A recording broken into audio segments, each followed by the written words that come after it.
Presidente da República recebeu esta sexta-feira os cumprimentos do Ano Novo dos representantes dos outros órgãos de soberania, membros do corpo diplomático acreditado no país, as forças militares e paramilitares, da sociedade civil e dos partidos políticos.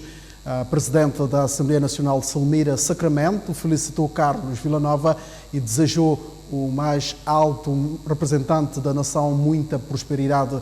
Selmira Sacramento falou também dos planos da Assembleia Nacional para este ano. Nós vimos cá apresentar os nossos cumprimentos ao Sr. Presidente da República e deixar uma mensagem de que o ano 2023 seja um ano próspero para si enquanto pessoa, enquanto indivíduo, para a sua família e também para a Presidência da República, que é o mais alto órgão da nação são-tomense. O Primeiro-Ministro e chefe do Governo desejou ao Presidente da República, Carlos Villanova, um bom ano de 2023 e muita prosperidade para todo o povo são-tomense. Na ocasião, Patrício Trovoada aproveitou para falar do problema de combustível vivido nos últimos dias.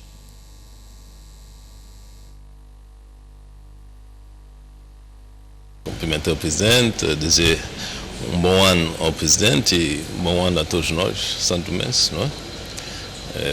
É uma prática que está instaurada na República e evidentemente que ao desejar um bom ano é tudo que vai com um bom ano, não é? Que nós queremos sobretudo de paz e de felicidade para todos os santomenses. O Sr. Primeiro-Ministro quer comentar a questão dos últimos tempos que tem a ver com o combustível? Olha, o Governo fez um comunicado. Eu acho que a ANCO deveria ter vindo ao público explicar a situação, porque a ANCO fornece combustível, a ANCO tem os seus clientes e deveria dar uma explicação aos clientes, que era o atraso do navio, e simplesmente como isso é que levou que as bombas de combustível que não fossem essa pertencente à ANCO não tivesse combustível. Não tinha nada a ver com o Governo, nem o próximo aumento de preços. E com relação ao preço, existirá uma data? Existe uma data já pronta possível para o aumento do preço do combustível? O aumento do preço do combustível faz parte de um conjunto de medidas que vamos tomar e por isso medidas estão a ser ponderadas, medidas cujos efeitos estamos a modelizar e que são medidas, umas delas digamos de aperto, e outras são medidas também compensatórias, sobretudo para as pessoas de situação mais frágeis. Isso é um conjunto de medidas, estamos a prepará-las e no momento oportuno iremos comunicar. Não quisemos também, como entendem que essas medidas têm vindo a ser pensadas já há algum tempo, mas no princípio de janeiro as pessoas saem de um período festivo em que muitas famílias tiveram despesas e nós tivemos em atenção o facto de não, logo no início de janeiro, entrarmos com as medidas, mas a um momento dado vamos ter de facto que aplicar medidas. Mas tudo isso está a ser modelizado e dentro de algumas semanas voltaremos a falar. Estamos a falar de fevereiro, Sr. Primeiro-Ministro. Algumas semanas, digamos, poderá ser fins de janeiro, poderá ser princípio de fevereiro, digamos que, eu repito, elas são indispensáveis, são necessárias, o que estamos a fazer, porque elas são difíceis, ver como é que nós equilibramos. Mas a medida fundamental que temos que tomar é trabalhar. Trabalhar é seriedade, é maior respeito pela coisa pública, melhor e maior organização, porque todas essas medidas, se não tiver essas componentes, não terão o efeito desejado. O Primeiro-Ministro oficial, São Tomé e Príncipe, vai assumir a presidência da CPLP. Com que sentimento já há planos, já há áreas específicas para esta presidência? Estamos na primeira fase, que é essa que vocês todos sabem, que é que São Tomé e Príncipe vai assumir a presidência. Agora caberá ao Presidente da República, que será o mais alto representante de São Tomé e Príncipe e que assumirá a presidência, de dizer quais são os contornos. Nós, como governo, evidentemente, vamos trabalhar na agenda, vamos trabalhar na preparação dos diversos temas, das questões também logística, porque São Tomé vai acolher a Cimeira, mas depois, quanto enfim, o que será essa presidência, o Presidente da República irá depois comunicar. Nesta última questão, no dia do Rei Amador, a sua ausência foi criticada por um escritor, Francisco Costa Alegre. Quer explicar a sua ausência? As pessoas podem criticar. Habitualmente, nós temos um formato para a celebração desse dia. Agora, tudo é objeto de crítica, é normal. O espírito crítico, felizmente, existe. São várias entidades que apresentaram um cumprimento ao Presidente da República, ao Presidente do Supremo Tribunal de Justiça, além de desejar um bom ano ao mais alto magistrado da nação, apelou para mais união. Silva Gomes Cravide destacou as boas relações institucionais, tanto com o Presidente da República como com o Governo. Desejei boa saúde e que também nós pudéssemos ter maior prosperidade, alguma tranquilidade social, a paz social que é muito desejada e que sejamos cada vez mais unidos, porque o país precisa disso. E o que é que se prevê em termos de relações institucional entre Supremo e a Presidência da República? Essa pergunta é interessante. Não, mas devo dizer que a relação institucional é boa, o novo governo impulsado tem estado a trabalhar connosco de uma forma bastante solidária e institucional, e é o que nós esperamos para o desenvolvimento do país, não é? E não se podia esperar outra coisa senão essa. Queremos a paz social, e a paz social é isso tudo, é um bom relacionamento institucional, que as instituições funcionem com base na lei, com base no direito, com base nos bons costumes. Quem também realçou as boas relações com a Presidência da República é o Presidente do Tribunal de Contas, Artur Vera Cruz, disse que deixou palavras de felicitações e encorajou o Presidente da República para continuar ao serviço da nação. As breves palavras de saudação, felicitação e encorajamento para que esteja ao serviço da nação enquanto mais alto magistrado da nação. Brevíssimas palavras. O que é que se prevê em termos de relações institucional, Tribunal de Contas, Presidência da República? Não, até parece-me que já é tradicional. O Tribunal de Contas goza o privilégio de ter uma boa relação com o Presidente da República, mais concretamente com o Sr. Engenheiro Carlos Villanova, a qual, independentemente de ter vindo cá hoje, tem sido cordial encontrarmos uma vez ou outra para, de facto, ouvirmos, falarmos de umas questões que se prendem com o país. O Procurador-Geral da República também desejou bom ano ao Carlos Villanova e disse que deixou votos que os desejos e anseios almejados possam ser alcançados. Desejar a ele, à nação, um bom ano, não é? E que os anseios e as realizações desejadas e almejadas por nós possam efetivamente serem alcançados. Certamente a relação institucional entre a Procuradoria e a Presidência da República acredito ser boa e para o ano deve continuar. O Sr. Presidente é o mais alto magistrado da nação e há uma interdependência de poderes. E sendo eu membro permanente do Conselho de Estado, claro que tem que haver uma boa relação institucional. O presidente do partido MLSTP-PSD disse que formulou votos de muita saúde e prosperidade ao presidente da República. Jorge Bom Jesus disse que espera que Carlos Villanova tenha iluminação suficiente para conduzir os destinos do país. Formular votos de muita saúde, prosperidades, felicidades e naturalmente que ele tenha iluminação suficiente para, enfim, poder conduzir o país enquanto primeiro magistrado da nação.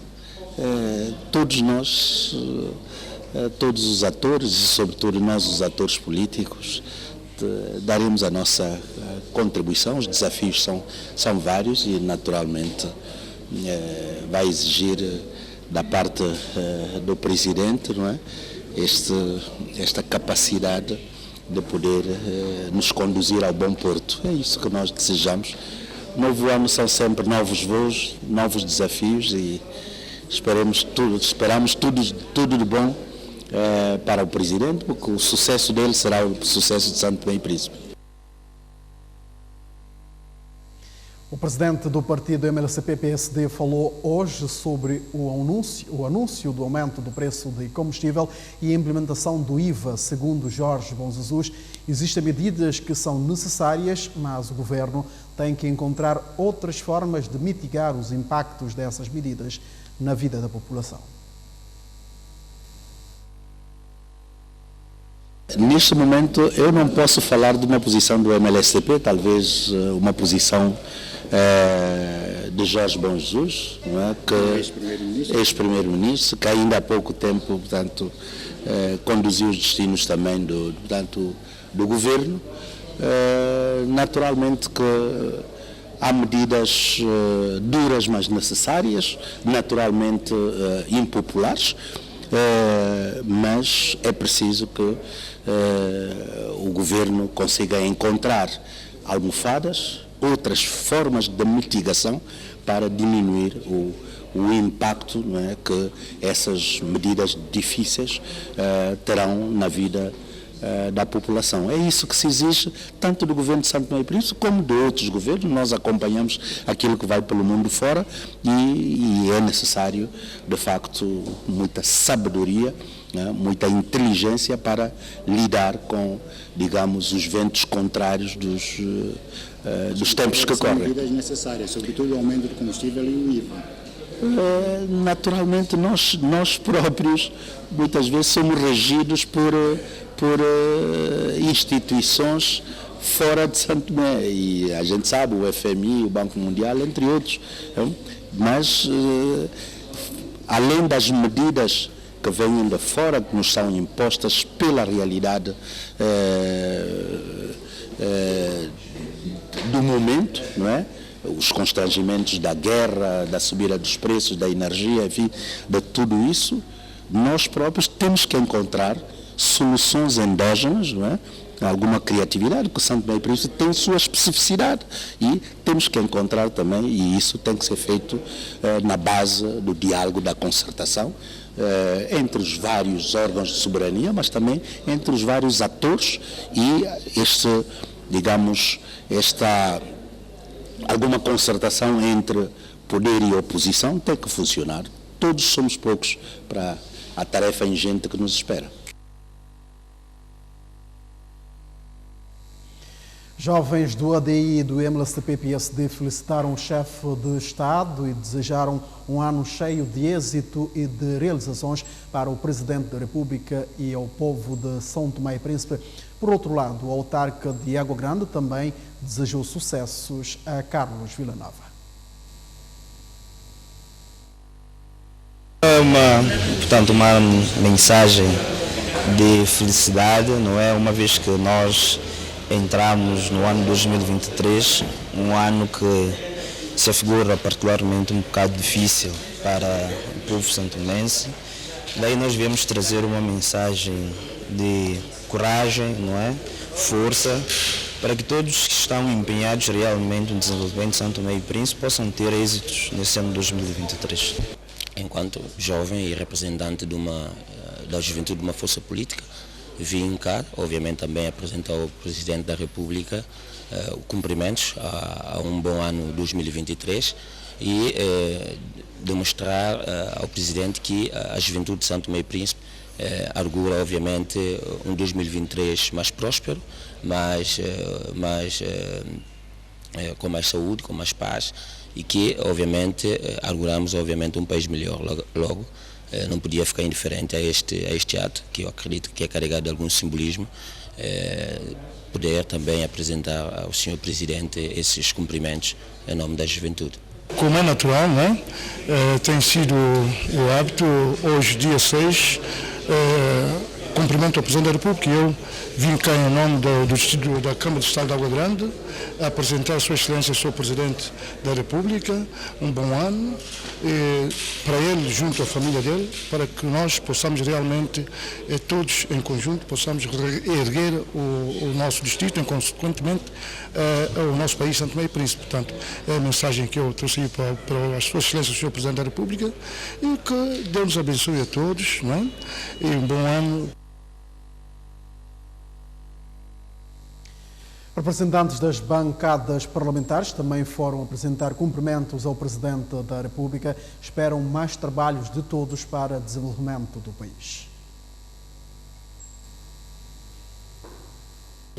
Desejar um santo ano com mais paz e que seja tudo ele melhor do que o ano passado. Eu acho que as relações têm sido cordiais no âmbito das limitações das competências de cada órgão. E desejar ao Presidente da República um bom ano e muita paz para Santo Tomé e Príncipe. E o que é que espera, enquanto deputada, líder parlamentar do MCI PUN, este ano, o que é que se pode esperar do MCI? Olha, como deputada e como líder, espero que as coisas melhorem. Principalmente o custo de vida dos cidadãos está muito alto e espero que haja mais boa vontade e muito trabalho, não só do Presidente da República, não só do Primeiro-Ministro dos governos, principalmente da Casa Parlamentar e da sociedade civil em geral. E como é que o MCI está a acompanhar as medidas duras, segundo o governo, que têm sido e vão ser implementadas neste e nos próximos anos? Eu não vejo medidas duras. O que eu vejo é que tem que haver medidas, porque nós sabemos que sem medidas não se consegue fazer nada e o país precisa mesmo de uma medida mais, não digo dura, mas mais orientadora. Entidades religiosas também aproveitaram a cerimónia de cumprimento ao Presidente da República para desejar-lhe saúde e proteção divina. Que ele tenha muita saúde para os desafios que se impõem. E não só saúde, mas também a proteção divina, para que acompanhe a ele durante os dias que ele terá no seu mandato. E também disse a ele que o país tenha muita paz e estabilidade, apesar dos pesares. Há coisas que a gente não consegue controlar, mas bom é estarmos juntos, partilhar ideias, ver onde houver consenso, partilhar esse consenso, abrir o país, partidos políticos, oposição, igreja, sociedade civil, toda a gente. Somos poucos para os problemas que nós temos.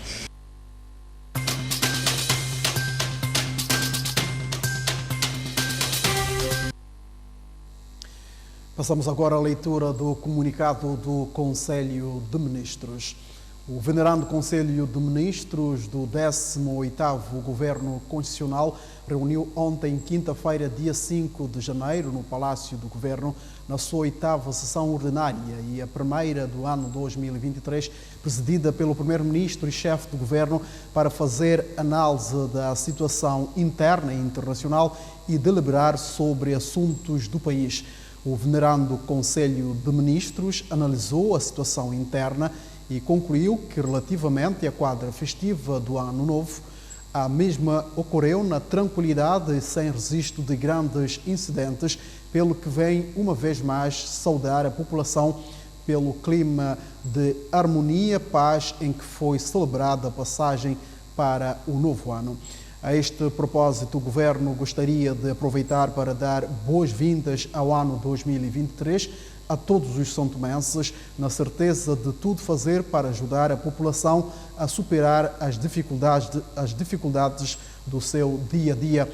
Do ponto de vista internacional, o venerando Conselho de Ministros analisou questões relacionadas à próxima presidência da Comunidade dos Países de Língua Portuguesa, CPLP, que será assumida por São Tomé e Príncipe.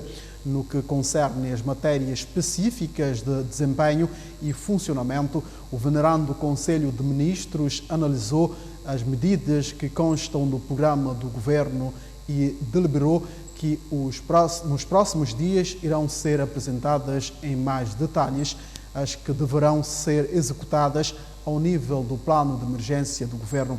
No que concerne às demarches encetadas pelo Governo no âmbito das medidas orientadoras para abastecimento dos armazéns com medicamentos, o país já dispõe de um estoque de medicamentos para pelo menos 2 meses, sendo que a distribuição terá início a partir da próxima semana. O venerando Conselho de Ministros aproveita igualmente para informar que, atendendo às dificuldades com que têm deparado os doentes de junta médica, o Governo, não obstante as dificuldades financeiras, pagou 2 meses de apoio social aos doentes de junta médica em Portugal. Na necessidade de modernizar o aeroporto internacional do país, o venerando Conselho de Ministros orientou o Ministro das Infraestruturas, Recursos Naturais e Meio Ambiente no sentido de proceder ao lançamento do concurso público internacional nas próximas semanas para a construção de uma nova aerogar. No âmbito da melhoria das infraestruturas do ensino, o venerando Conselho de Ministros orientou a Ministra da Educação, Cultura e Ciências para que, junto ao Fundo da Arábia Saudita, seja encontrado financiamento para a construção de um liceu técnico profissional no distrito de Caué. São Tomé, aos 5 de janeiro de 2023, Ministro da Presidência do Conselho de Ministros e dos Assuntos Parlamentares, Gareth Espírito Santo Guadalupe. O Presidente do Tribunal de Contas foi recebido hoje em audiência pelo Primeiro-Ministro Patrício Trovoada. As partes discutiram sobre diversos assuntos, com destaque para o visto que foi dado ao acordo para a privatização do Porto de São Tomé. Tratou-se do primeiro encontro oficial entre o Presidente do Tribunal de Contas e o chefe do Executivo. As partes aproveitaram para colocar a carta à mesa e a questão do visto que o Tribunal de Contas deu para a privatização do Porto mereceu destaque. Nós falamos de tudo e não senti da parte do Governo, mais concretamente do Primeiro-Ministro, uma crítica concretamente direcionada à decisão do Tribunal de Contas. Ademais, o Tribunal de Contas são soberanos nas suas decisões. E o Tribunal de Contas, ao tomar as suas decisões, tem como suporte um conjunto de tramitação e é bem balizada naquilo que são as suas atribuições. O Tribunal de Contas, para atribuir um visto, tem que proceder a uma análise da legalidade e da regularidade. Mas neste projeto como tal, estava apenas a questão da legalidade. E, no âmbito daquilo que é a legalidade, suportou-se com base nos elementos. É claro que há elementos que fogem ao âmbito das atribuições do Tribunal de Contas e sobre esta matéria o Tribunal de Contas delega a responsabilidade de instituições competentes para, de facto, proceder à análise. Mas, cingindo-se concretamente aquilo que são atribuições do Tribunal de Contas, não senti do Sr. Primeiro-Ministro uma crítica à decisão como tal. Artur Vera Cruz salientou ainda que o Tribunal agiu com base na lei para a validação do referido acordo. O Tribunal de Contas, quando decide com fundamentos, e esses fundamentos hoje poderão amanhã ser revistos. E tanto que o Tribunal de Contas, quando decidiu sobre o tal processo de atribuição do Porto, de gestão do Porto, a empresa, o grupo Safebond, que paralelamente tinha como responsabilidade a construção do Porto de Águas Profundas, fê-lo com base num conjunto de elementos que, de facto, continham no processo. Mas, naturalmente, que há elementos que ultrapassam e fogem às atribuições do Tribunal de Contas. Mas o certo é que a decisão foi tomada e não foi tomada por um único juiz, uma decisão colegial.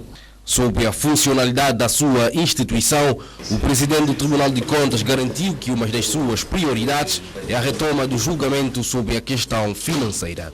A questão do julgamento de efetivação da responsabilidade financeira constitui uma das minhas prioridades. Assumi isto publicamente, dei início ao julgamento e, de facto, estou cá mesmo para isto, para responsabilizar as pessoas que são, de facto, infratoras e cometeram infrações e irregularidades financeiras. Mas como o trânsito tem julgado, já se recuperou alguma coisa para o Estado?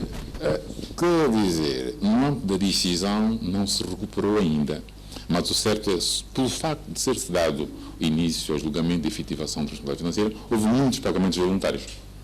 Isto quer dizer que o próprio Tesouro Público já recuperou algumas somas avultadas que decorrem dos pagamentos voluntários, de forma as pessoas evitarem que fossem estar presentes ao julgamento de efetivação da responsabilidade financeira. Dentro de 3 meses serão dadas as explicações sobre o despacho final das investigações do acontecimento de 25 de novembro último. A garantia foi dada hoje pelo Procurador-Geral da República, à saída do encontro com o Primeiro-Ministro Patrício Trovoada. Ouvindo o Executivo, as linhas de política da Justiça e a modernização e continuação da reforma da Justiça e a digitalização do sistema judicial foram os assuntos que estiveram à ordem neste encontro. À saída do encontro, interpelado pelos jornalistas sobre o estado da investigação do acontecimento de 25 de novembro, a qual ainda deixa um suspense à população santomense, Kelvin Nobre de Carvalho respondeu. A investigação está em muito bom ritmo, pois embora estejamos em férias judiciais, por ser um processo, se por ser processos como preso, ele corre também termo nestas férias judiciais.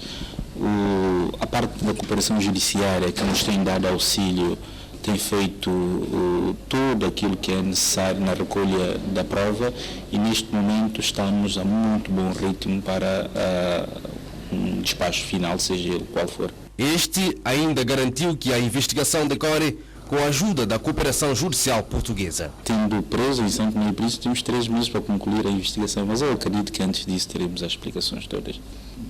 Mas a PJ está com a PJ, o Ministério Público estão com todos os meios necessários para esta investigação particular? Neste momento nós tivemos uma ajuda cabal e fundamental da cooperação judiciária portuguesa, que desembarcou em Santo Tomé com 6 polícias, peritos e com equipamentos suficientes para a boa recolha da prova.